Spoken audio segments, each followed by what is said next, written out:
Wrong એટલે સાવ ખોટું દ્રષ્ટિબેન. સાંજે રાહુલભાઈની બર્થડે પાર્ટીમાં તમે આ રીતે ડાન્સ કરવાના છો? હવે હું તમને સ્ટેપ બતાવું ને, જરા ધ્યાનથી જોજો. પેલા ડાબી બાજુએ લેવાનો સ્ટેપ.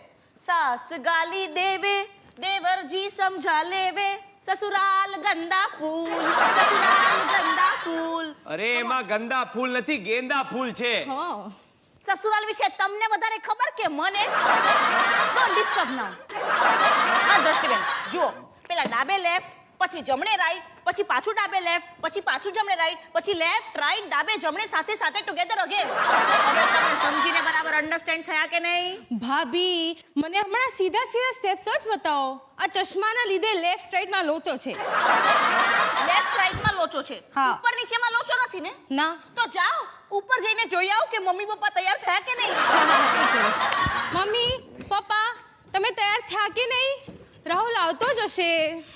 બોલો, બેન ને આંખમાં લોચો ને ભાઈ ને મગજમાં લોચો. પરણી શું કામ મારા જેવા મગજમાં લોચાવાળા માણસને? તે નહોતી જ પરણવાની. આ તો મારી માએ કીધું તું કે પુરુષ જેટલો વધારે મૂર્ખ, સંસાર એટલો જ વધારે સુખી. તો મેં પણ ક્યાંક વાંચેલું અમલમાં મૂક્યો હોત ને તો આજે દુખી નો થયો હોત. શું? કે વાંકાનેરની છોકરીને તો પરણવું ન જોઈએ. મનનું? ના એટલે આટલી છોકરીઓથી તો ખાસ દૂર રહેવું.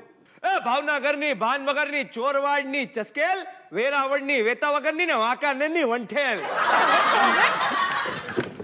તે અમે લોકો રહેતા હતા વાંકાનેરમાં, બાકી મારો જન્મ બાય બર્થ તો મોરબીમાં થયો છે. તો મોરબી માટે તો ખાસ લખ્યું છે. અરે રાજકોટની રમતિયાળ ને, અમદાવાદની વિફરેલ, નાગપુરની નાક વગરની ને મોરબીની તો માથા ભરેલ. તે લખનારની માં ક્યાંની હતી એ નહોતું લખ્યું? લખ્યું તું ને, એ પણ મોરબીની જ હતી. એ જાગૃતિ મને આમ ભગાવ નહીં કર. વહેલી સવારે મને શ્વાસ લેવામાં તકલીફ પડી હતી. તે પડે જ ને.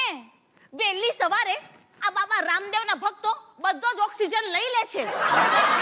એટલે તને ક્યારની કહું છું કે વહેલી સવારે શ્વાસ લેવાના જ નહીં.